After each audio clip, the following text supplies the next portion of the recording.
Dear audience, আমি আজকে Google play স্টোরের তিনটি গুরুত্বপূর্ণ সেটিংস নিয়ে কথা বলবো। নাম্বার ওয়ান সেটিংস হচ্ছে এখান থেকে আপনাকে প্রোফাইল আইকনে ক্লিক করে দিতে হবে। দেন আপনি এখানে আসবেন যে ম্যানেজ অ্যাপস অ্যান্ড ডিভাইস, এটাতে এসে ক্লিক করে দিবেন। তারপর এখান থেকে নো হার্মফুল অ্যাপস ফাউন্ড, এটাতে ক্লিক করবেন। তারপর সিম্পলি স্ক্যান করে নেবেন।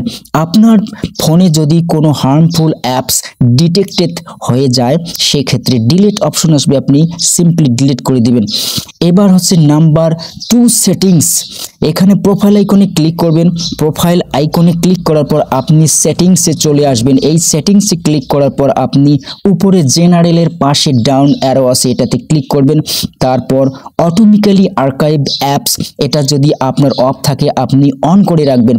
আপনার ফোনে যদি কম স্টোরেজ থেকে থাকে, আপনি যে অ্যাপসগুলো খুব কম ইউজ করছেন সেগুলো আর ইউজ হবে না, আর্কাইভ হিসেবে থাকবে। নাম্বার থ্রি সেটিংস হচ্ছে আপনি প্রোফাইল আইকনে আবারও ক্লিক করবেন। দেন এখান থেকে সেটিংসে আসবেন।